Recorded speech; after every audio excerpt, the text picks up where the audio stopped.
nanti akan ditampilkan ya, tapi sementara kalian dengarkan dulu. Bismillah, di sini adalah Lutfi Maidani, lahir di Bandung 20 Juni, lahir 1989. Dan sekarang rumah ada di mungkin para yang ke sana, bahkan Blok A20 nomor 9 Desa Magelang. Barangkali ada yang mau mampir, boleh nggak itu? Boleh, insya Allah. Untuk riwayat pemilihan saya, KRP ini SD-nya di SD Cincin 2. Ada yang dari SD Cincin? Ada nggak? Oh, masya Allah. Ya. Untuk MTS-nya di MTS UPI, MA-nya di MA UPI, dan juga telah berhasil sarjana ya, dan juga PPG juga sudah selesai, masya Allah. Lalu selanjutnya di sini banyaknya pengalaman bekerjanya. Sampai sekarang sudah bisa memiliki yayasan sendiri, dan yayasan Kanfajri ini bergerak di banyak hal. Salah satunya ada di bidang teater, di bidang amal juga ada, dan ini sudah melanglang buana kemana-mana, masya Allah. Selanjutnya di sini ada Tehana ya. Kita lihat nih dari Tehana, namanya Tehana Tufaila, dan beliau ini adalah alumni dari kita yang sangat berprestasi. Beliau banyak mengikuti banyak lomba. Ketika menempuh seluruh perjalanannya, Kang Ari ini masya Allah ya, sudah memiliki hafalan Al-Quran 30 juz itu. Alhamdulillah. Terus pernah menjuarai musabaqah karya tulis ilmiah Al-Quran di UIN Sunan Gunung Jati Bandung.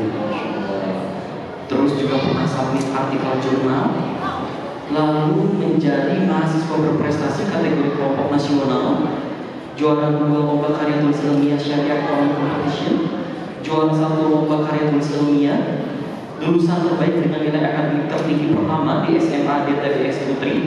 Jika yang belum tahu, SMA DTBS itu adalah Darul Tauhid, punyanya Agung lagi, Agi, insya Allah ya. Lalu juara 2 lomba debat, ini anggun-anggun tapi jago debatnya nih, masya Allah. Juara 1 bang soal pramuka, siapa yang suka pramuka di sini? Masya Allah. Juara 1 Giantara Wanoja MGMP Kota Bandung. Juara 2 lomba pemilihan dari pesantren. Juara 3 lomba debat bahasa Sunda, wah masya Allah. Juara 2 lomba pidato bahasa Arab. Juara 3 lomba pidato bahasa Arab di UIN Bandung, dan juara 1 lomba esai matematika nasional, masya Allah. Dan ini untuk Kang Agung, jauh-jauh dari Jakarta. Wah, dari Medan katanya, masya Allah. Dan beliau ini adalah seseorang yang sudah memiliki lisensi kepelatihan internasional, dan mereka bertiga ini adalah lulusan dari MTS Darul Ihsan.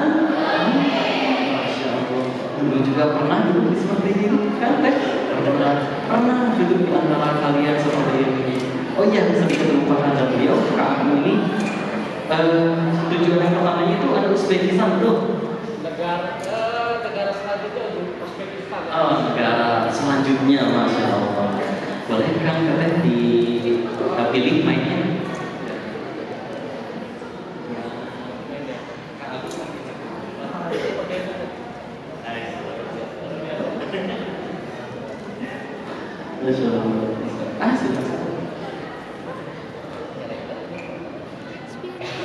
Boleh ya, sambil kita bisa kenalan lebih jauh, silahkan boleh dari dulu. Perkenalkan nama, terus aktivitas sekarang, dan juga kesan pertama ketika kembali lagi datang ke rumah kedua yang dulu sering disinggah. Silakan. Oke, assalamualaikum warahmatullahi wabarakatuh.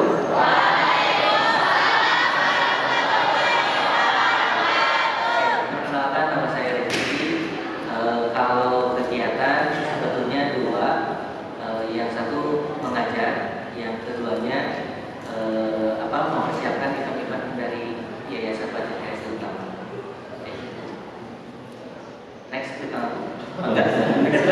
Ya, Assalamualaikum warahmatullahi wabarakatuh.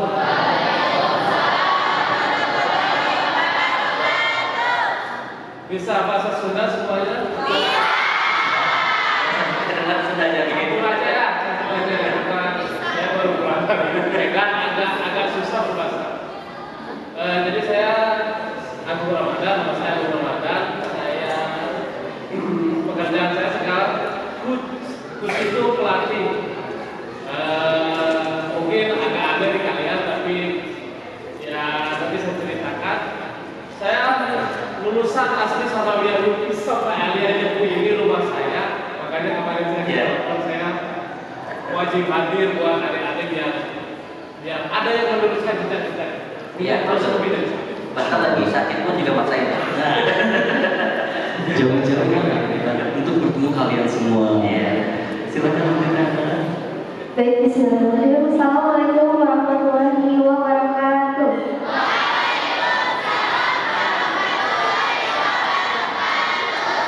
Alhamdulillah, sungguh kesempatan yang sangat luar biasa bisa menyapa kembali dengan adik-adik MTS Televisi Mimpi yang ceria-ceria itu, Masya Allah ya. Perkenalkan, nama saya Hana Farah Ramadhani, bisa dipanggil Teh Hana aja, Teh Hana ya, Teh Hana. Dan sebenarnya senang bisa kembali lagi ke sini ya, walaupun agak canggung karena dua sosok di samping saya ini merupakan guru saya. Kang Devi Fajri ini guru saya pas MI ya, guru komputer sama Kak Im. Dan Agung juga merupakan pelatih silat Taji Manera saat di MTS bareng sama Asama, Akeja, ada Pit juga. Masya Allah, keren-keren nih semuanya. Tepuk tangan dulu yuk.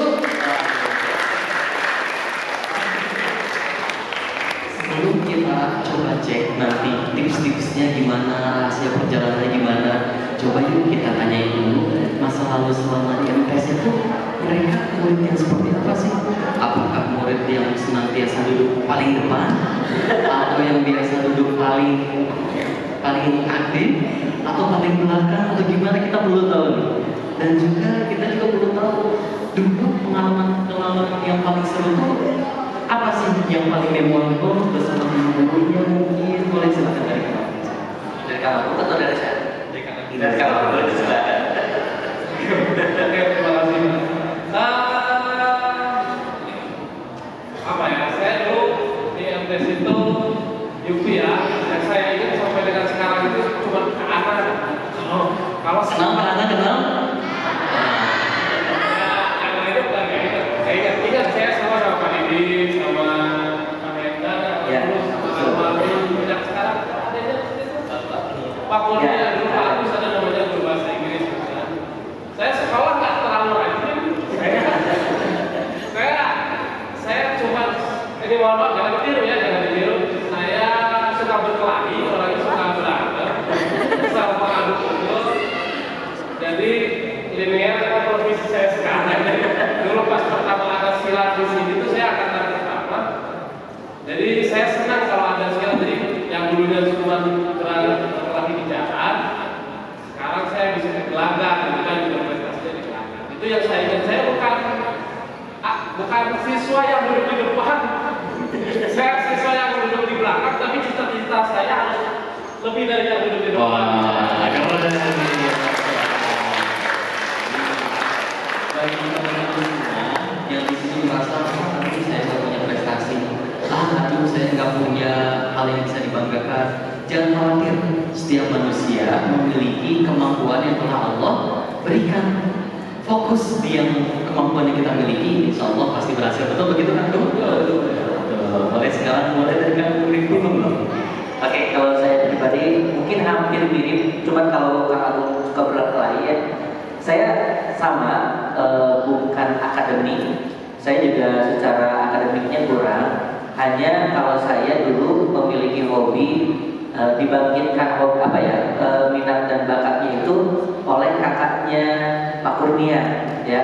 Nah, bakat saya itu ditumbuhkan di sini di bidang dua, dari mulai nyanyi sampai ke keorganisasian, termasuk dengan Kak Anas juga. Jadi yang menumbuhkan saya itu hampir semua guru, cuman yang paling diingat dan yang maksudnya yang paling sering itu adalah kakaknya Pak Kurnia dan juga Kak Ana kayak gitu. Kalau untuk pembangkitan, jadi secara tumbuh kembangnya saya di sini di apa?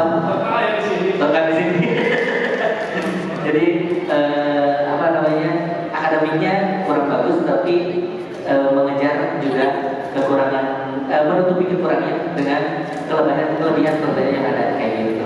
Nanti kita bisa cek nih, apa sih rahasia beliau ini bisa survive. Tapi sebelum itu, barusan menarik. Adakah momentum atau hal yang berkesan bersama para guru? Misalnya, hal apa sih yang paling diingat bersama, apa interaksi bersama para guru yang telah bisa Kang Rifki sebutkan? Kalau di izin sedikit tuh ya disebutin dari Pak Suhendra di sana sih.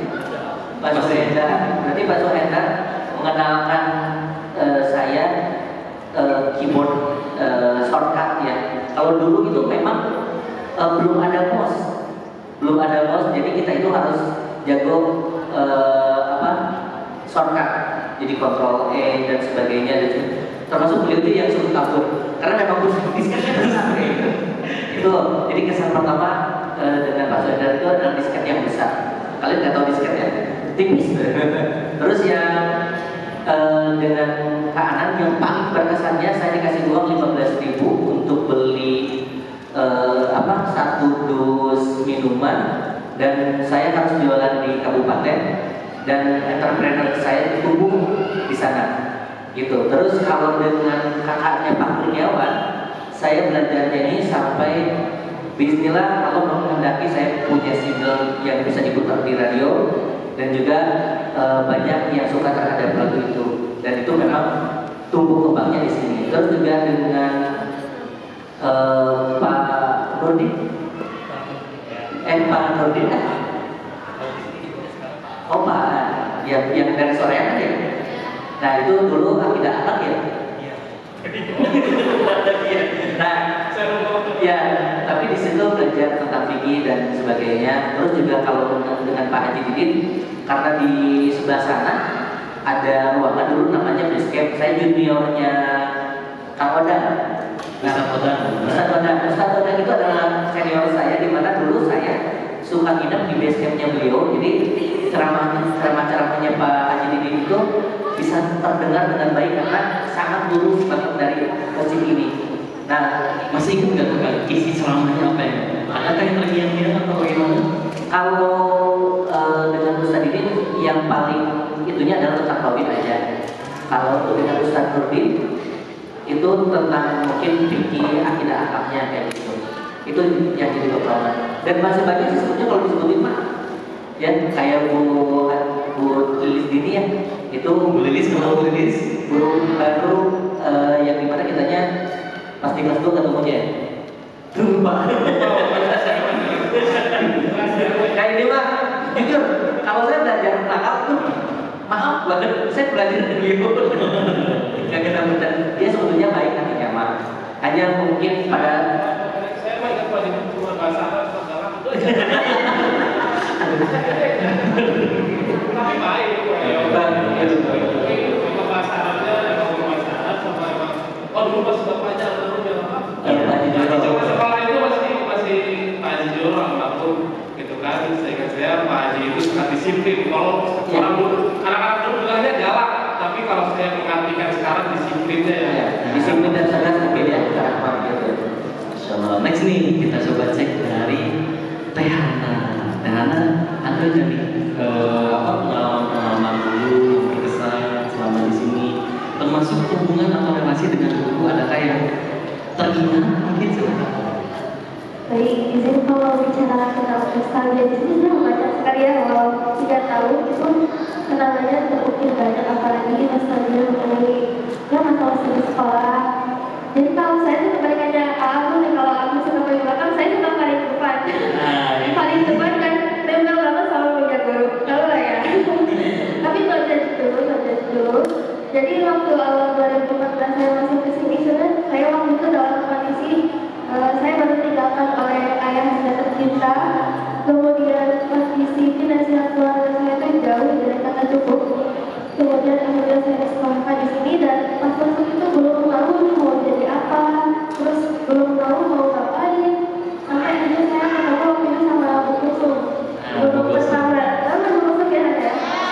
Buku waktu itu karena kenangan juga ya beliau kenalkan sama saya bilang ke saya karena ayo di sini tuh harus aktif, jangan malu-malu, berani aja kalau bisa. Nah waktu itu langkah yang pertama saya ambil untuk itu ya coba untuk masuk ke ekskul. Waktu kelas 7 itu saya mulai masuk organisasi ekskul pramuka. Waktu sama Kak Yudin, Pak Andre, Kak Hussein, kalian kemudian ekskul Kafid, Ustaz Fahmi, dia lain, kemudian ekskul Najwa ya salah satu kekuatan saya sehingga Agung, Asama, Nakit, Akangit, seperti itu. Dan dari situ setelah saya rasakan setelah mengikuti tiga ekskul itu menumbuhkan kepercayaan diri.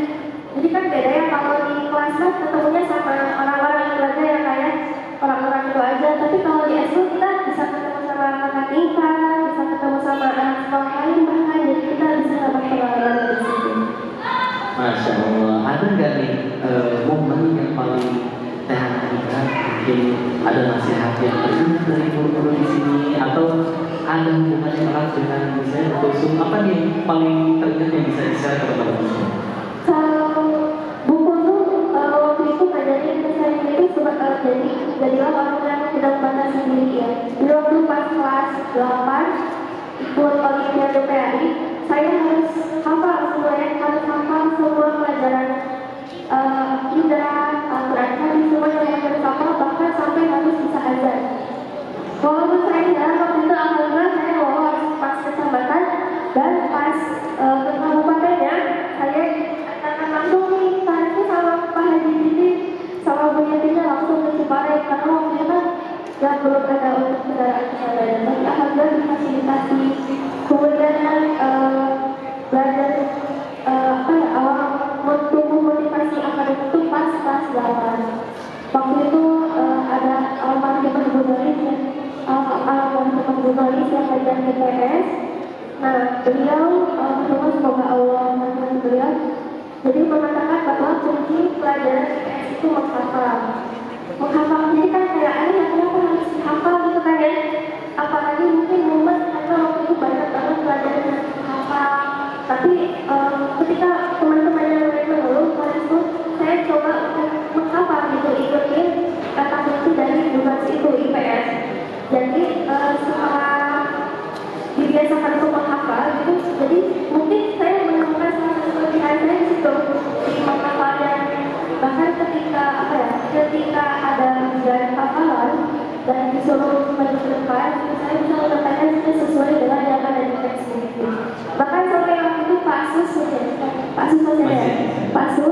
yang ngajar Al-Quran tadi sampai bertanya, kenapa kok kamu bisa sesuai sekali dengan yang ada di textbook, katanya. Ya, padahal yang teman-teman yang lain mungkin ada yang kayak sesuai bahasa sendiri, tapi saya merasa itu kan textbook tuh bisa jadi pelajaran, bisa jadi lainnya gitu ya. Tapi waktu saya tahunya karena saya mungkin terbiasa sama Al-Quran di ekspektasi gitu. Kita kalau Al-Quran lewat satu huruf, satu kata, bahkan satu kata aja kan bisa salah arti, bisa apa gitu. Masya Allah. Nah sekarang kita jadi penasaran. Kan kita tahu ya bahwasanya ternyata bibit potensi itu ada di usia saat ini yang kalian sedang dijaki. Contoh barusan ada Kang Rifki. Oh pantas Kang Rifki menjadi pebisnis yang jago banget, yang keren banget gitu. Karena ternyata dulu memang pernah dilatih bisnis oleh Kang. Disuruh jualan dari situ mungkin tertentu. Kang Agung juga bisa dilihat wajar Kang Agung di masa sekarang memiliki lisensi pelatih internasional silat, karena ternyata waktu di MTS-nya itu jago. Masya Allah gitu. Jadi lihat potensinya. Contoh misalnya Tehana, Tehana sudah menemukan kemampuan beliau ada di hafalan. Berarti terus fokus hal-hal yang memang jalur kesuksesannya ada di hafalan. Temukan jalan kalian, temukan tujuan kalian. Lalu ternyata hubungan atau relasi dengan guru itu bakal sangat membantu. Beda kalau misalnya kita hanya berbicara, ngobrol dengan sesama, sama ngobrol bareng sama kakak ngobrol sama guru itu pasti diarahkan, pasti dibimbing. Semakin dekat dengan guru, semakin juga dekat dengan itu kesuksesan. Next nih, kan kalau misalnya barusan sudah diceritakan sekarang sebagai apa, dulu bagaimana. Sekarang kita ingin tahu, dulu pernah nggak punya cita-cita dan kegagalan apa sih yang pernah dulu dialami, kegagalan yang paling besar gitu yang pernah dialami? Boleh silakan, Rifat. Kalau cita-cita sejujurnya belum banyak terpikirkan karena pada saat itu. Cuman kalau dipikir-pikir berarti semuanya yang ada di sini itu saya materinya adik-adik itu ya, nggak apa-apa. Dari di sini berarti harus memikirkan gitu karena betul kalau saya lihat dari Kang Agung juga Tehana, memang termasuk saya pribadi juga kemampuan kita itu memang di startnya di Sanabia ini berawalnya di Sanabia ini. Jadi silahkan dipikirkan di masa depan kalian mau jadi apa, karena ternyata apa yang kita lakukan di Sanabia itu terwujudnya di dewasa ini kayak gitu. Jadi dipersilahkan untuk apa ya, harus memilih ya eksplor kira-kira minat dan bakat saya itu di mana. Kalau kegagalan sendiri dulu pernah nggak misalnya mengalami menyangka atau misalnya apa di zaman ketika pendidikan atau di MTS mungkin? Gimana cara untuk mengatasi ini? Kalau yang lain nggak tahu ya, tapi kalau saya pribadi mah justru di Sanabia ini adalah tempat yang dimana saya diterima, saya diakui, dan saya diapresiasi. Mungkin di sekolah yang lain ada, dan di sini pun juga mungkin ada, gitu. Cuman bismillah kalau saya pribadi tidak terlalu terasa gitu. Jadi Kang Agung meskipun sangat dan gimana, dia yang ngasih contekan pertama, maksudnya ngasih membantu saya gitu, membantu saya untuk bisa pelajaran dan sebagainya itu adalah Kang Agung kayak gitu. Masya Allah. Kalau Kang Agung sendiri ini korban atau pelaku bullying? Diceritakan apakah ada dulu penyesalan selama di MTS mungkin atau hal yang waduh kurang berat misalnya. Kalau dulu saya paling menyesali di sekolah itu sampai sekarang ya, saya ingat saya kan kebetulan berpulang lisensi internasional nih ya. Internasional itu datang dari 80 negara, satu provinsi, satu orang. Yang saya paling menyesal itu saya tidak bisa berbahasa Inggris. Saya tidak berbahasa Inggris karena apa? Poin utama bisa keluar negeri tata nilainya. Saya dulu kalau pelajaran bahasa Inggris, mohon maaf, yang mudah-mudahan tidak jadi dosa bagi saya. Saya setiap mulai dia bilang dulu nggak gini, kelas itu nggak gini. Dulu masih ada pohon, sini masih ada kebun-kebun. Saya dia di kebun. Jadi kalau Pak Agus sama kakaknya Pak Purna itu lagi ngajar, ya Pak permisi saya ngantuk, saya keluar, makanya izinnya ke toilet. cuma tapi nggak boleh ditiru ya, Karena penyesalannya sekarang. nah ya paling saya sesali itu sekarang saya tidak bisa berbahasa Inggris. Cuma lagi belajar, lagi les sekarang, bayar mahal-mahal. Saya juga sekarang udah tua ya, saya udah tua mahal-mahal. Coba bayangkan sekarang harus bayar 1 juta 1 minggu, bayangkan untuk kursus bahasa Inggris. Dan belajar ketika masih seusia mereka dengan belajar ketika sekarang susah, beda. Masya Allah. Beda hasil. Oh, silakan Tehana, pernah nggak dulu waktu MTS mungkin ada cita-cita, tahunya ternyata pernah kegagalan atau pembulian atau boleh pernah ada penyesalan nggak dulu ketika masa-masa MTS? Jadi sebelumnya mau disclaimer dulu yang mungkin barangkali tadi ada yang bilang bahwa mungkin saya minta dari lahir enggak ya. Saya kan ada yang orang yang minta dari lahir, ada yang orang yang belum difasilitasi orang tuanya untuk belajar di luar sekolah kayak lain juga. Nah, bukan yang termasuk itu. Jadi karena sadar dengan kekurangan dan kelebihan kita kekurangan kita di Indonesia, tapi kelebihan kita sungguh-sungguh belajar memanfaatkan kelebihan itu. Bahkan praktek waktu itu karena itu saking karena apa ya, gak pinter bahasa Inggris ya, saking si form 1 form 2 form 3 itu dihafalin sekali kamus. Kamus-kamusnya Sekamus-kamusnya kamus. Indonesia gimana, direbus atau di dibongkar? Dihafal ya. Walaupun kata teman-teman yang tahu ini itu nggak akan berhasil, tapi karena saya tahu kelemahan dan kelebihan saya lakukan saja gitu. Kemudian tentang cita-cita tadi yang kalian tahu, sebenarnya di saat MPS ini saya belum ada cita-cita yang biasa, cita-cita jadi apa dulu gitu. Kemudian pas kelas 9 juga saya bingung kalian tuh mau terus kemana. Kalau SMA itu kan biayanya kurang, kemudian paling pilihannya swasta lagi gitu. Tapi karena waktu itu ada teman saya kayak Fatia, tahu yang ada di Indonesia Keras dan saudara Fatia. Fatia itu KTP-nya Sagala ya kalau salah? Oh sudah. Iya. Ada jurusan Tommy, ada jurusan ya. Nah, sebenarnya Teh Fatia tuh ngasih info ke sana kalau ada informasi beasiswa di Jalan Tanggi gitu. Sebenarnya Fatia yang pengen masuk ke DP. Nah, karena waktu itu ya coba aja dulu ya, dan diinfokan ke pada kerjaan sama Kak Yurin. Masya Allah baik banget yang kedua orang ini yang kemarin saya jadi saksi ketulusan mereka pada daftar dia dan ini mantan anak sama Fatia harus tuh ke untuk daftar. Benar-benar tanpa imbalan. Jadi ayo kakak Fatia langsung kita daftar ke DP ini. Gitu. Jadi waktu kan ada 3 seleksi, jadi itu ada seleksi berkas, wawancara dan tulis sama survei. Nah pada dulu ya pas seleksi berkas itu tes Fatianya kalau lolos, tapi alhamdulillah hanya yang lolos gitu. Tapi tes Fatia senang juga gitu kan. Lolos, setelah itu mengikuti tes wawancara dan tulis waktu itu sama mama ke DP-nya.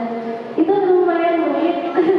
Tes tulisnya dari ratusan orang, 500 orang lebih, hanya lebih jadi 5 orang. Dari berapa? 500 orang lebih. Dari 500 orang lebih dan salah satu yang bisa Alhamdulillah. alumni MTS Darul Ihsan. Tadi aku sudah, kalau Teh Hana punya nggak kekesalan yang itu ketika masa MTS terasakan harusnya saya dulu di MTS bagi apa misalnya atau gimana? Ada. Apa ya? Yang baru dirasakan sekarang ya. Dulu tuh orangnya terlalu habis. Terlalu habis. Terlalu habis sampai meninggalkan teman. Ini benar. Ini kan ada yang berasa juga. Terlalu ambis sampai meninggalkan Teman. atau ditinggalkan teman juga? Ditinggalkan teman juga. Karena saking apa ya? Dulu tuh karena dari kelas 8 sebenarnya, karena kelas 7 itu belum ada motivasi akademik. Pas kelas 8 karena sudah merasakan indahnya ranking 1 mungkin ya, indahnya juara ini juara itu, jadi ketika gagal atau tersengi oleh orang lain, jadi kayak kita tuh merasa sedih, marah dari sendiri. Itu sebenarnya kurang baik ya, karena semua orang tuh harus punya ambisi, tapi ketika kita terlalu berambisi atau terobsesi untuk mencapai tujuan pribadi kita dan mengesampingkan kegiatan lain, teman-teman lain, itu bahaya juga. Karena nyambung karena itu pas SMA sudah, SMA juga habis, jadi SMA habis, nah masuk kuliah terasa kita itu jadi waktu itu pengalaman saya jadi kurang, relasi saya kurang.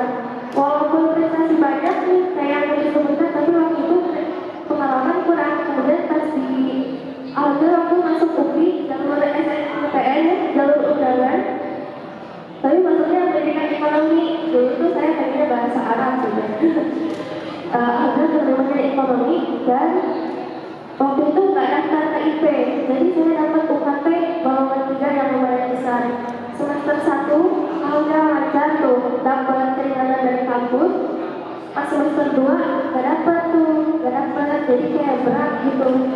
Akhirnya memutuskan untuk pindah dari kampus ini ke kampus swasta, di mana di STIDP lagi di daerah. Masya Allah. Itu berat kan? Bagus juga itu. Berat kan itu, soalnya pas sebenarnya sebelum pindah itu diusahakan dulu ya untuk daftar beasiswa, karena di sini hampir lebih dari 10 beasiswa kayak beasiswa foundation atau apa. Tapi mereka tuh nggak nilai dilihat, tapi mereka tuh nggak terlalu bernilai, dan mereka lebih melihat pengalaman kita, terus relasi kita seperti apa. Ya, betul sekali bahwasanya ternyata nilai penting, jangan salah paham Pak ya.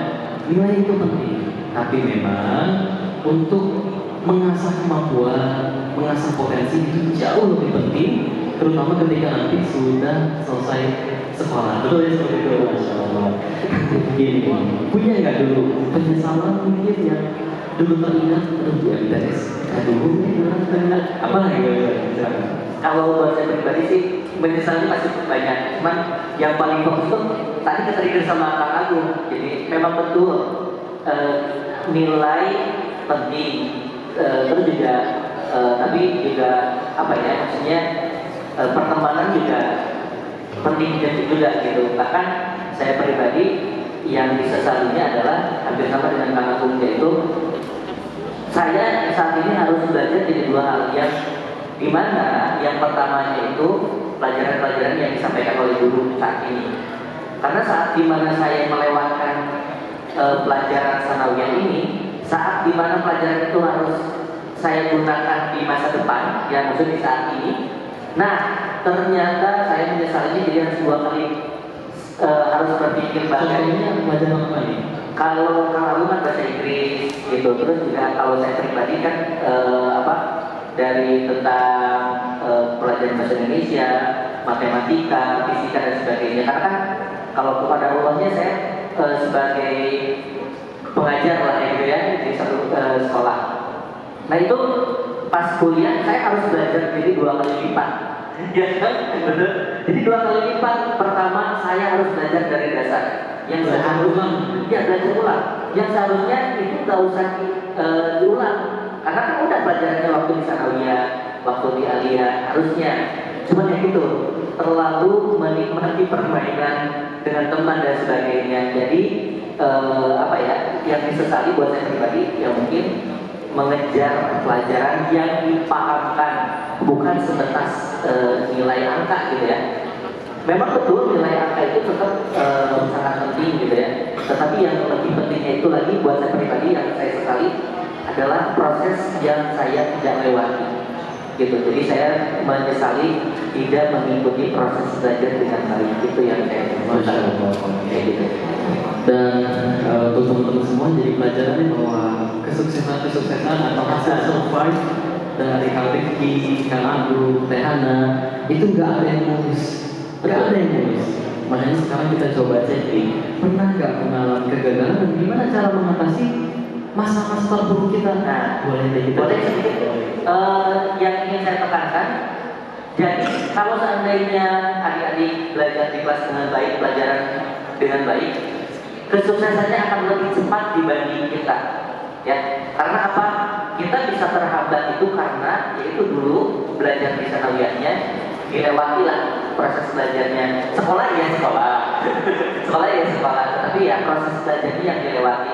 Nah, kalau seandainya Kang Agung dan saya dulu proses belajarnya diikuti, mungkin kesuksesannya akan lebih cepat karena yaitu kita tidak harus memikirkan hal yang lain lagi, tidak harus belajar lagi.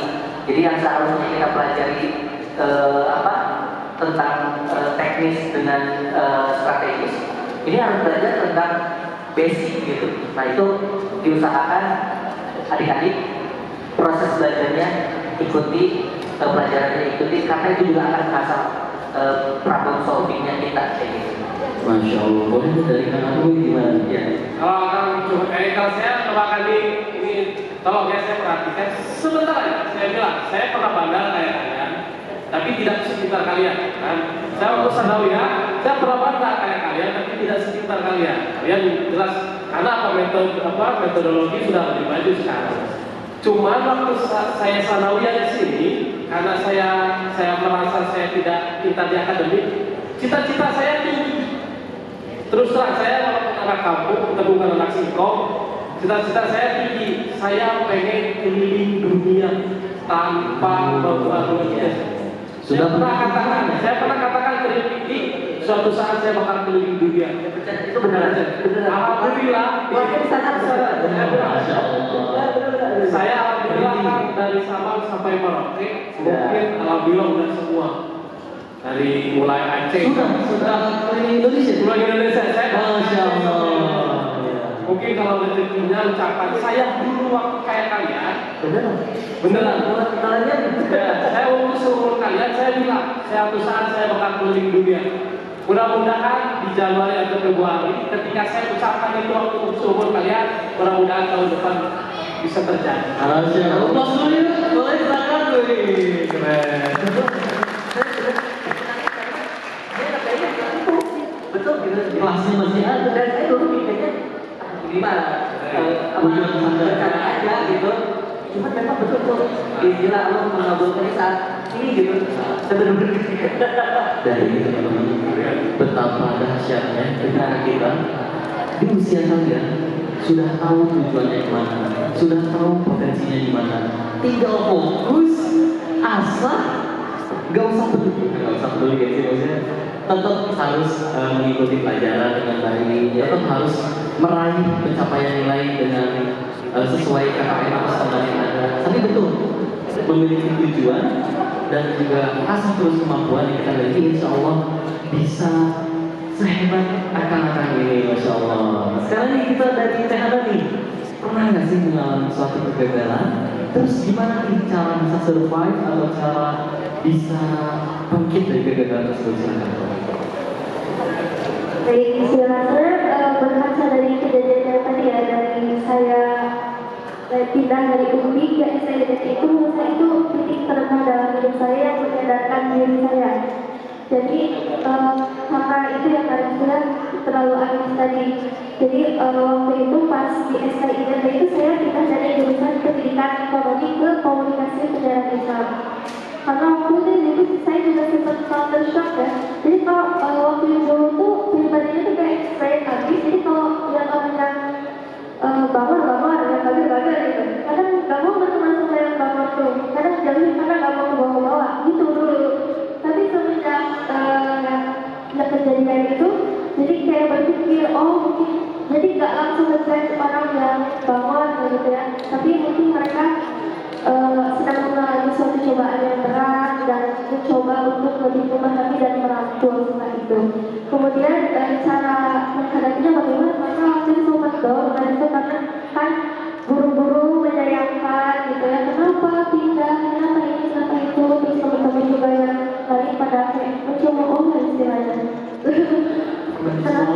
Mencoba kayak ya itulah bahasa itu ya. Kenapa kita jadinya malah lebar gitu, udah capek-capek kan SN itu dari jalur rapot ya, dari rapot SNMPTN itu capek-capek gitu ngumpulin dari rapot, udah tahu di SMA tapi malah pindah ke swasta gitu. Oh banyak kok rumah sampai doang waktu itu dan sampai gak mau ketemu orang tapi akhirnya waktu itu saya mulai karena di lingkungan waktu itu langsung di dalam tauhid, jadi lingkungan itu penting untuk support kita jika kita terpuruk. Jadi yang pertama itu terima dulu aja kegagalannya, terima dulu aja penyesalannya. Dan kalau misalkan apalagi Gen Z dan apa nih gampang insecure ya kan, gampang insecure, gampang maksudnya kurang-kurangnya scroll media sosial ya. Kemudian fokus pada diri kita dan jalani apa yang ada dalam mata kita. Sekarang yang pentingnya adalah belajar. Fokus belajar, jangan menghiraukan kegagalan yang udah lalu atau jangan terlalu memikirkan apa yang belum terjadi. Kemudian yakin kalau Allah itu udah menyiapkan sesuatu yang indah di depan sana kalau kita sungguh-sungguh dan bersabar. Sebagaimana ya firman Allah gitu ya dalam Al-Ankabut ayat 69. Waladina jahaduna karena dia namun subulana wa inna Allaha ma'al muslimin. Dan orang-orang yang berjalan dengan Allah, maka Allah akan tunjukkan jalan-jalan kemudahan, kemenangan, dan jalan surga juga gitu. Yang penting apa? Yang penting kita selalu berbuat baik seperti itu kan. Masya Allah, keren sekali dari anak. Gimana? Masih semangat? Coba tepuk pagi. Waduh, paginya kalau semangat. Tepuk pagi, tepuk siang, tepuk sore, tepuk pagi, tepuk malam, tepuk tangan. Sekarang kita masuk ke sesi buka-bukaan rahasia. Siap gak nih? Nah, silahkan nih. Boleh dari aktivitas dulu. Ada nggak sih? Kita kan tahu ya bahwasanya kita sebenarnya sama, masuk sekolah jam 7, pulang jam sekian, gurunya sama, kelasnya sama, teman-temannya sama. Bahkan mungkin bisa diceritakan apakah Kang Rifki ini dari keluarga yang kaya raya kah atau bagaimana, sehingga kok bisa Kang Rifki dari teman-temannya yang sama, gurunya sama, waktunya sama, apa sih yang membedakan Kang Rifki dengan teman-teman yang lain sehingga bisa se-survive atau se-keren sekarang nih? Silahkan Kang Rifki. Kalau saya memang bukan dari apa sih yang sangat kekurangan, tidak, istilahnya ya mencukup gitu ya. Cuman yang setelah meninggalnya ayah di usia sanawiyah itu, memang secara ekonomi ibu saya akhirnya harus lebih secara mencari nafkahnya. Nah dari situ memang apa ya namanya, saya dipertemukan dengan sekolah ini tuh ya setidaknya yang dimana saya jadi bisa apa ya mengembangkan bakat sampai bisa punya uang jajan sendiri kayak gitu. Jadi tadi pertanyaannya apa? Jadi intinya kalau dari yang bisa membedakan, yang membedakannya itu adalah pada saat itu Allah apa ya mengirimkan orang-orang di sekitar yang dimana saya memiliki karakter yang setidaknya mau gitu ya mengikuti arahan guru, mau belajar, itu yang membedakannya. Karena pada saat diminta bantuan atau bahkan disuruh lah ya kata-katanya sama kakaknya Pak Kurnia, yaitu di OSIS di bidang danus dan usaha. Jadi pada saat itu di danus, di bidang dan usaha itu saya harus nyebar proposal. Nah itu yang mungkin membedakan saya dengan teman-teman kebanyakannya ya, itu kebanyakannya saya belajar menikmati komunikasi dengan perusahaan, terus juga belajar menikmati ngobrol dengan guru, gitu, kedekatan dengan guru sehingga wawasan terbuka.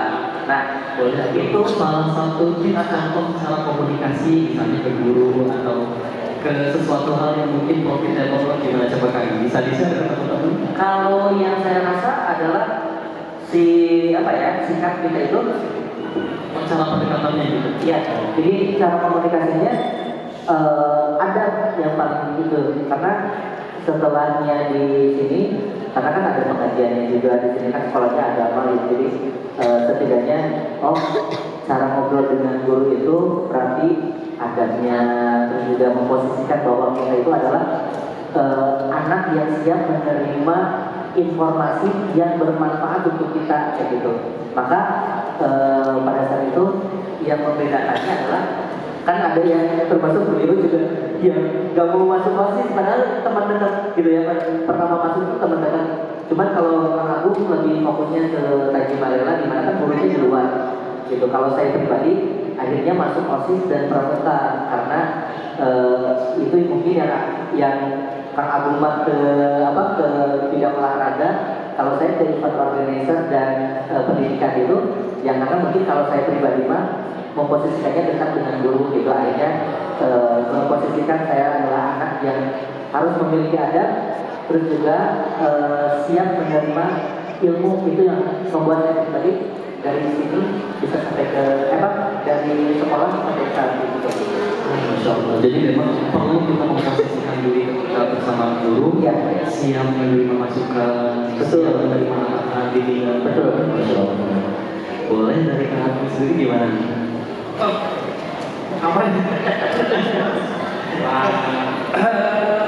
Jadi sebagaimana kita tahu bahwasanya ketika di kelas kita sama-sama datang jam 7, sama-sama pulang jam sekian, apa sih yang membedakan kita? Padahal gurunya sama, temannya sebangku, tapi yang membedakan punten gitu. Ada yang jadi biasa-biasa saja, tapi ada juga ternyata yang bisa menjadi luar biasa kalau kita Saya cerita dulu, saya terlahir dari keluarga yang tidak, bukan, ya boleh dikatakan tidak mampu. Boleh saya cerita, saya pagi itu udah ke sawah, ke Pak Kelly. Saya udah punya sawah di sini, siapa? Udah punya sawah pagi-pagi itu setelah sholat subuh saya udah di sawah. Saya entah macul, segala macam. Terus saya berangkat sekolah, siangnya itu saya jualan kayak hari ini juga sama. Kalau saya jualan, karena Kita beda grup ya. cuma karena saya harus menghidupi di sini. Dulu kita itu buahnya begini.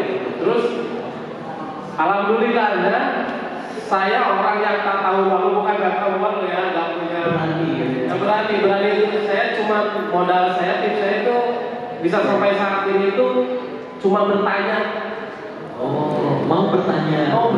Dulu saya seperti cerita saya itu juara Popda Pekan Olahraga Pelajar Nasional 2003.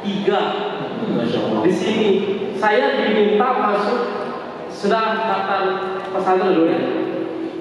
Saya diminta suruh pindah ke Semun waktu udah di Aliyah, jadi saya suruh pindah ke Semun. Saya alhamdulillahnya saya karena bertanya ya, karena di mana masa depan saya, kan kalian itu berpikir masa depan itu seperti apa gitu kan. Kalau saya sering bertanya ke anak, Pak Didit gitu kan, Pak jadi dewasa itu enak gak Pak gitu kan, kayak Bapak itu enak gak gitu kan. Saya suka nanya kayak gitu. Ya kalau beliau menurut saya nanya enak. Kalau sekarang ya enak gitu kan.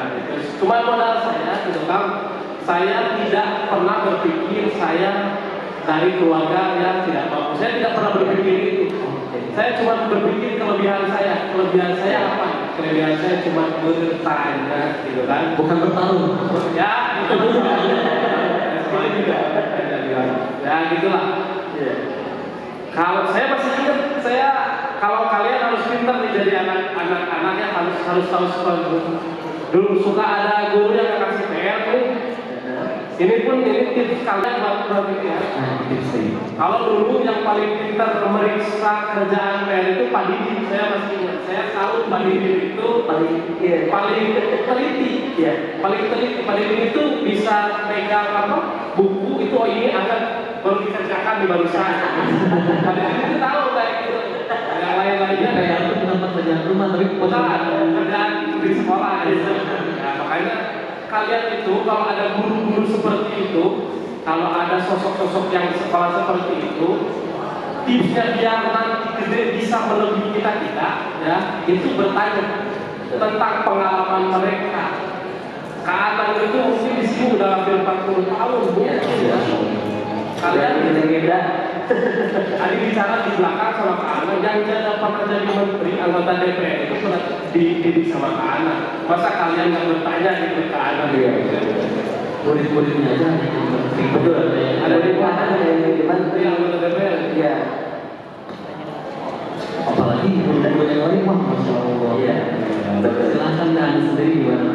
Yang membedakan Tehana dengan teman-teman lain itu apa sih sebenarnya? Kok bisa gitu? Silahkan. Baik, oke, ini kayak skill banyak gitu ya. Kalau dulu mungkin dari Mas Bapak sampai sekarang, jadi memang dulu bikin target. Punya target. Betul banget. Oke. Kalian tahu kertas karbon, tahu yang warna-warni, nah itu kertas karbon bikin mind map. Jadi tulis cerita kalian dalam 5 sampai 10 tahun ke depan. Apa jadi Mas setinggi mungkin seperti yang dibilang Kak Agung ya, setinggi mungkin kalian mau jadi presiden, mau jadi gubernur, mau melindungi, tulis satu per satu. Dan alhamdulillah ya apa ya, selama dari SMP dan MTS ini sampai sekarang sampai masih ada mainannya di kamar itu, dan satu per satu terteknis, alhamdulillah gitu. Jadi itu kita ada satu kata guru yang selalu bilang kalau kita tuh harus selama lagi dari teman kita. Di saat teman kita main-main, kita belajar. Di saat teman kita tidur, kita belajar. Gitu. Tapi tetap harus disiplin ya. Ketika waktunya belajar, waktunya kalau 100%. Waktunya eskul, bermain. Jangan harus kita belajar malah main-main. Walaupun ini kelihatannya kayak udah ini ya, malah banget belajar dengan beneran pelajaran di depan, tapi tahan insya Allah ya, sebagaimana yang Imam Syafi'i kan tahu ya, kalau kita akan tahan terusnya belajar, maka kita harus menanggung pedihnya kebodohan. Itu pilihannya. Jadi kalian tinggal pilih mau berperi-peri belajar sekarang, terus nanti menanam apa? Memanen hasilnya nanti, atau mau senang-senang sekarang dan peri-perinya nanti itu ada di tangan kalian. Nah ini teh sambil nanti kita mulai ke Tehana, ke Kang Agung, ke Rizky. Kan ada satu problem nih kita tuh, apalagi kalau di zaman sekarang anak-anak tuh ada yang security, terus ada apa namanya itu, ada gadget ya sekarang yang jadi bisa jadi potensial lebih dibakar. Ini mah tips sederhana deh, cara mengatasi rasa malas. Karena kita tuh sudah menentukan tujuan, kita tahu potensi kita di mana. Hari ini latihan, besok latihan, besok enggak. Nah kadang kan yang namanya rasa semangat itu macam-macam gitu ya. Jadi gimana cara mengatasi rasa malas versi Tehana sekarang? Baik, rasa malas, bagaimana cara mengatasi rasa malas? Dilawan. Gak ada cara lain kalau menurut saya. Rasa malas itu pilihannya antara kita lawan atau kita biarkan dan kita nikmati. Kalau misalkan kita lawan rasa malas itu, insya Allah kesuksesan depan mata. Kalau misalkan kita biarkan rasa malas itu kayak nyaman gitu kan, seharian scroll sosmed sampai nanti aja PR mah atau gimana. Nah itu yang berbahaya. Nah kalau branding di sosmed itu perlu ya Pak, branding personal branding di sosmed itu perlu, tapi jangan jadikan patokan. Karena kita sekali lagi kalau sosial media itu hanya dunia maya. Kita fokuskan di dunia nyata dan apalagi di usia sekarang yang fokus itu belajar. Jadi fokus belajar ya ada ya. Jangan terlalu aku kan insecure, aku dilakukan ini karena insecure. Bahkan waktu itu Pak, harusnya pas SMA saya sedikit cerita. Jadi ada iman pencarian SDT, Isdarul Tauhid, antara SMA dan SMK Putri. Perwakilan itu 3 orang dari masing-masing sekolah. Dan pada dulu saya terpilih dari salah satunya. Dan alhamdulillah terpilih juga dari SDT-nya. Tapi ini Miss Dete loh ya. ya alhamdulillah. Dan waktu itu Kalau Pak, di sini itu namanya penghargaan tertinggi dari BA-nya yang terbaik. iya BA gitu. Tapi waktu setelah kemenangan dari itu ada teman mana yang dibully gitu ya, aku yang dibully. Jadi dia tuh di belakang ngomongin, ih ternyata tuh tadi gak pantas, jadi di situ sebenarnya jalannya gini-gini. Cara kasihnya gimana itu? Apa? Cara mengatasinya bagaimana?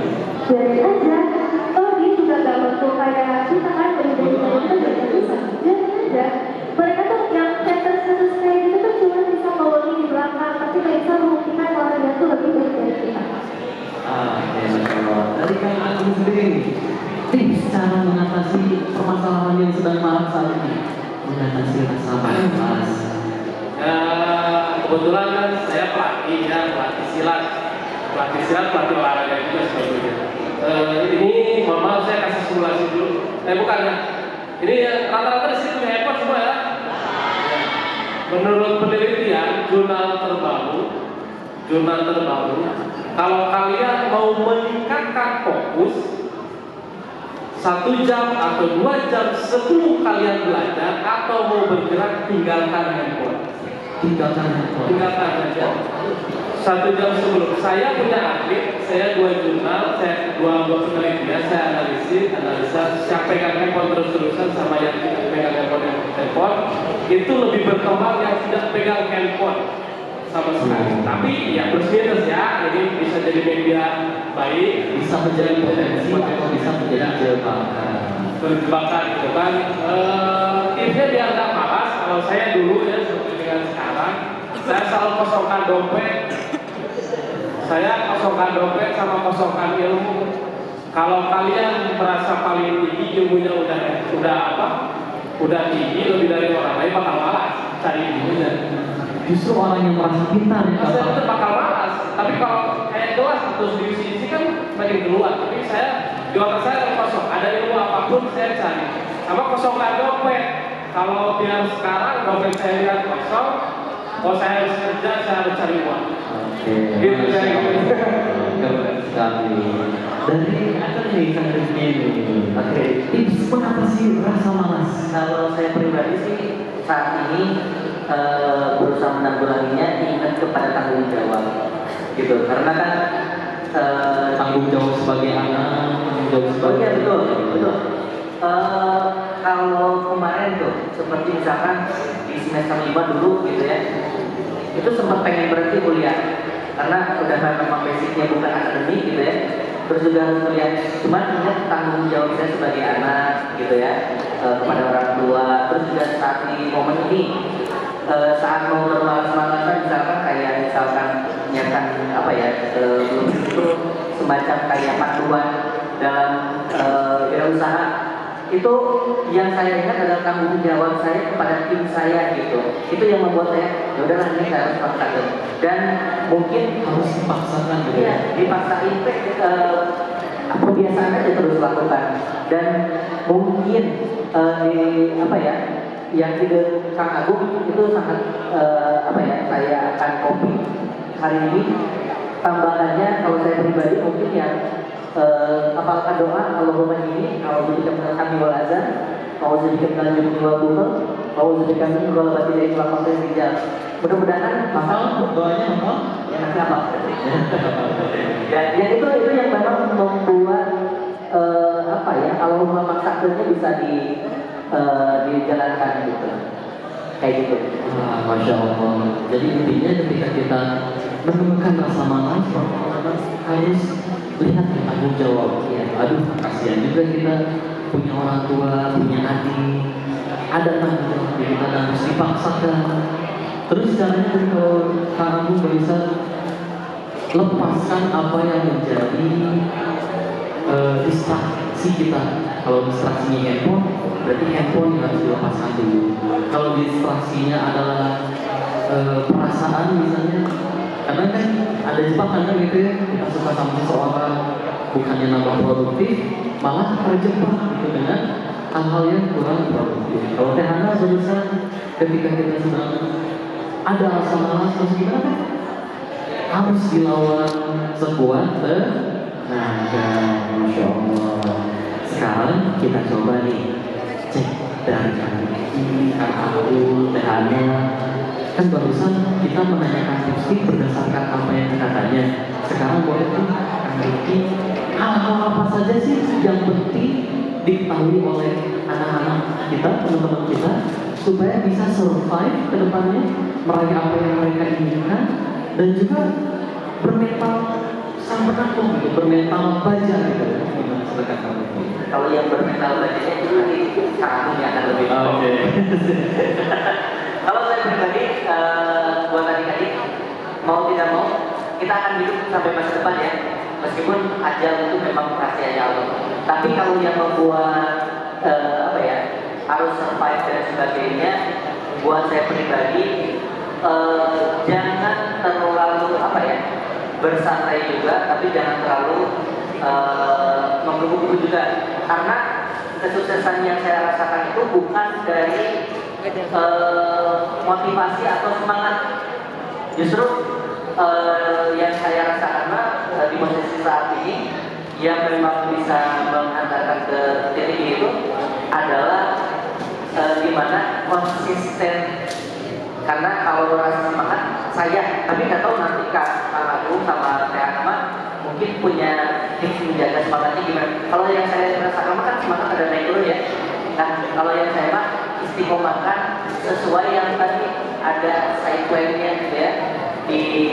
Karena ibu juga yang disampaikan oleh Kak Ana dulu, Ana selalu mengajarkan jadwal tidur, jadwal belajar, bahkan jadwal main kita pun kalau bisa dijadwalkan. Nah itu yang akan membuat kita ya sudah ikuti jalan aja, mau semangat mau tidak semangat tapi dijalani kayak gitu. Kalau saya merasa surprise-nya saya adalah dari apa ya, dari istiqomahnya aja kayak gitu. Oh, Masya Allah. Jadi kita harus disiplin. Betul. Dengan tujuannya kita memiliki hari ini akan melakukan apa, hari Rabu melakukan apa.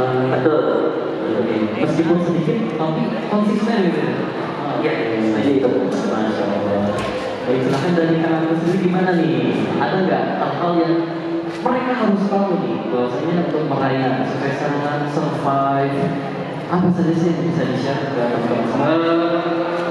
Terima kasih kalian, mungkin kalian ya yang pengen punya cita-cita dan pengen dari sekarang diucapkan, dari sekarang tuh udah diucapkan, dari mulai umur kalian itu diucapkan. Terus kalian kalau caranya ini harus punya goal set itu tujuan masnya di mana gitu kan.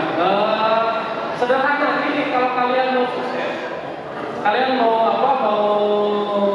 mencapai ini bermental banyak.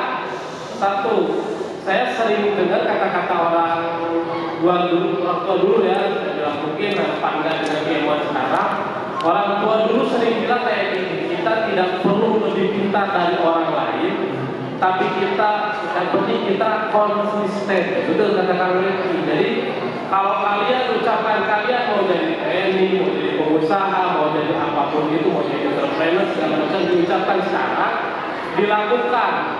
Jadi kalau istilah saya dulu, saya mungkin sedikit keilmuannya dulu, tidak tahu. Saya bercita-cita keliling dunia itu pengen main, sebenarnya bukan pengen kerja gitu kan. Ternyata dunia ini luas, lahan uang itu luas. Ternyata ketika saya berucap itu, Allah kasih jalan, Kasih kesempatan. Nah, makanya saya tidak pintar lebih dari orang lain, cuma saya konsisten di bidang keilmuan itu, ya kan? Saya terus diasah terus keilmuan saya itu aja. Sama kayak gini, di usia kalian, mohon maaf, jangan sampai kalian terlena ya. Sekarang yang kelas 3 siapa? Angkat tangan kelas 9. Tuh, hampir mayoritas kelas 3. Bentar lagi kalian SMA, bentar lagi kalian keluar. Kalian mulai sekarang jangan takut bilang cita-cita kalian. Rata-rata di usia kalian nih, di usia latar belakang keluarga kalian takut mengucapkan saya minder mau jadi ini, saya minder. Gak usah minder, kesempatan datang pada setiap orang sama Tapi siapa yang konsisten di bidangnya tuh. pulang tujuannya di mana, insya Allah. Rehana nih, silakan deh. Baik, untuk apa ya, mungkin yang survive, walau ada juga belum seberapa ya, baru fresh graduate pengalaman. Tapi yang mengatakan sebenarnya berbagai mental isu ya, kayak insecure, overthinking, masalah keluarga, masalah percintaan, sebenarnya pernah Anda rasakan juga. Dan mungkin kalian juga akan merasakan hal itu. Tapi yang pasti dimanapun kalian berada, jadilah orang yang pembelajar, mau belajar hal baru. Jadi jangan membatasi diri, aku nggak bisa ini. Jangan jadikan orang lain patokan, tapi jadilah lebih baik dari diri sendiri. Oke? Kemudian harus punya prinsip. Kalau kita kan sebagai seorang musliman, prinsipnya adalah tauhid, melibatkan Allah dalam segala hal apapun.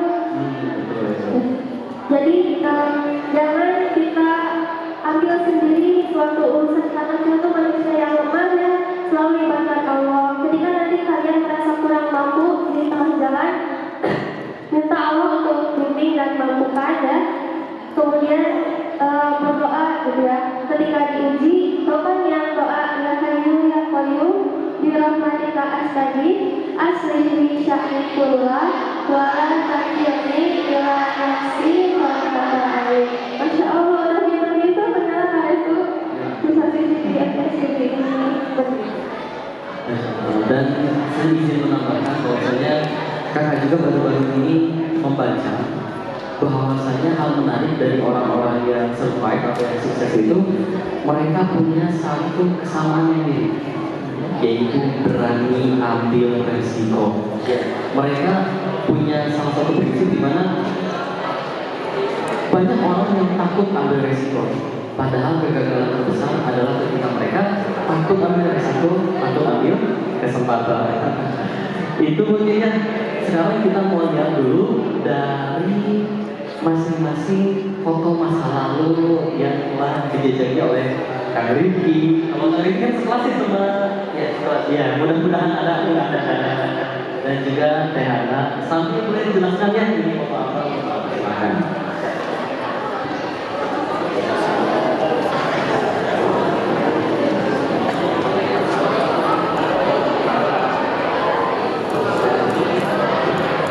Nah ini dari profil Teh Hana.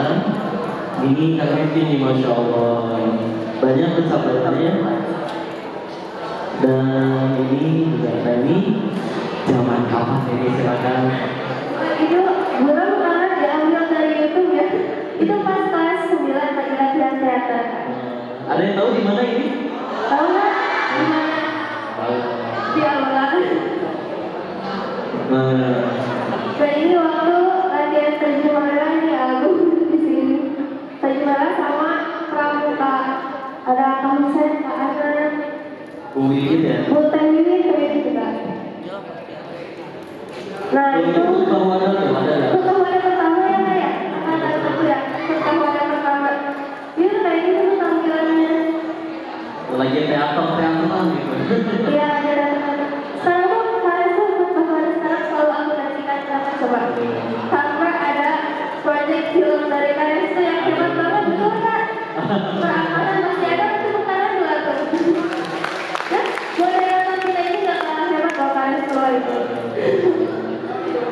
Nah ini apa nih? Itu yang sebelah sana itu waktu Olimpiade PKI kita kabupaten diantar langsung sama Pak Didin naik mobilnya. Banyak pas seminar musyawarah Nah pengumpulan kalau itu pas SMA jadi ikutan OSIS forum OSIS Jawa Barat. aktif ya. Memperluaskan OSIS ya. Ini apa nih? Nah ini yang waktu pas Miss DT itu yang dibully itu Miss DT.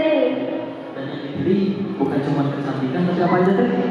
Jadi pas Miss DT ini yang dia itu bakar, kemudian ada dipilih satu kertas, satu kata, kita disuruh speech selama 1 menit tentang kata itu. Pokoknya akhlak juga. Juga ada juga. Ini apa nih? Itu waktu di Alman Kids ya sekarang. Ah ini sekarang. Iya. Ah ini boleh silakan nih. Ini tahu nggak di mana nih? Itu di ruang BK. Nggak usah. Kalau ini adalah kali pertama apa ya, bikin kegiatan nasib.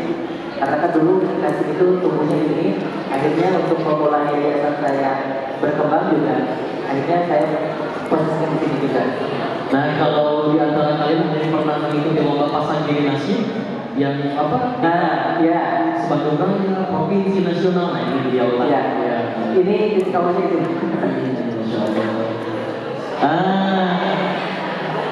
Ini kelas zaman dulu seperti ini. Seragamnya masih sama guys. Iya, cuma nggak kotak-kotak. Ah iya. Iya. Kalau dulu zamannya kayak gini, kelasnya di sana Sam. Ini sebenarnya harusnya sama Kang Agung juga. Tapi Kang Agung ini kan lagi di belakang pohon. itu, betul. Nah, masih di sana. Nah, ini lapangan dulu tuh seperti ini. Mesin ini masih rangkai seperti itu.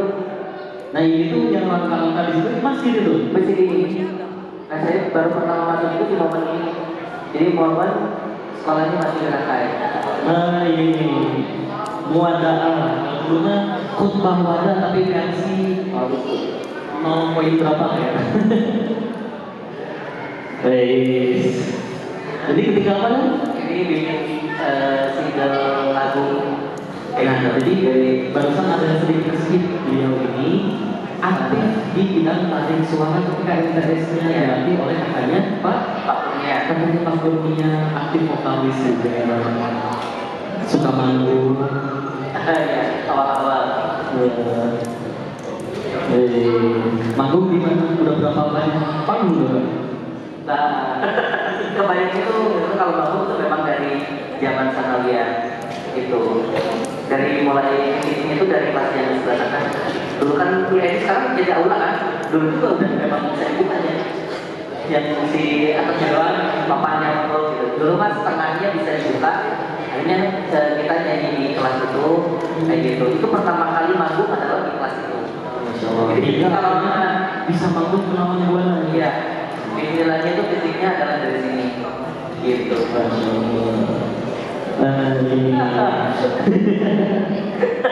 Ini ketika perjalanan karir ya berarti ya?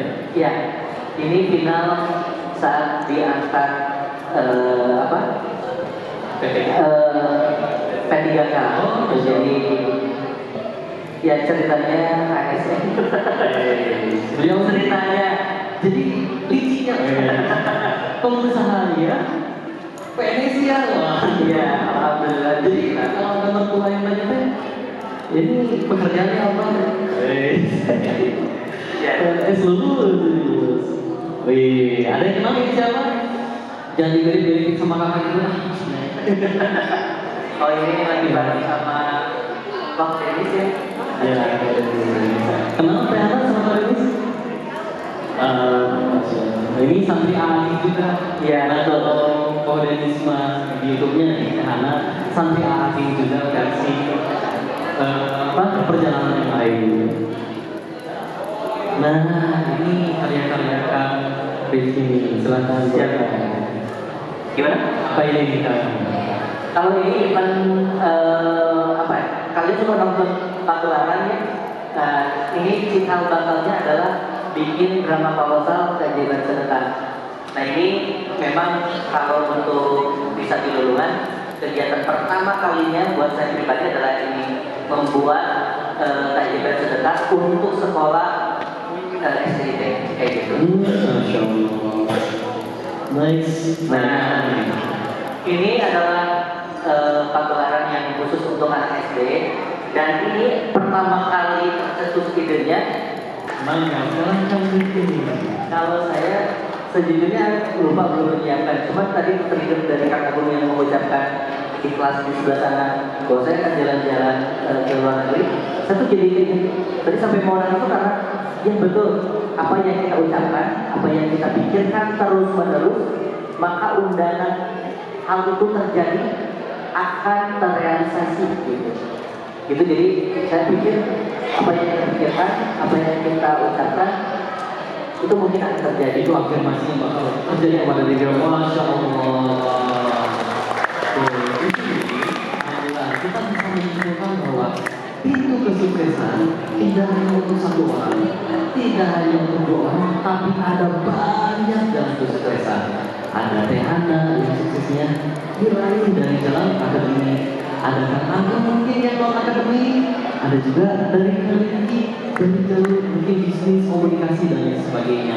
Semua ada jalurnya, semua ada jalannya.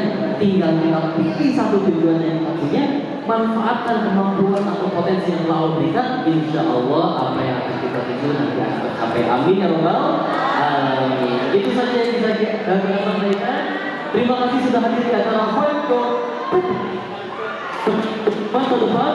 Wassalamualaikum warahmatullahi wabarakatuh.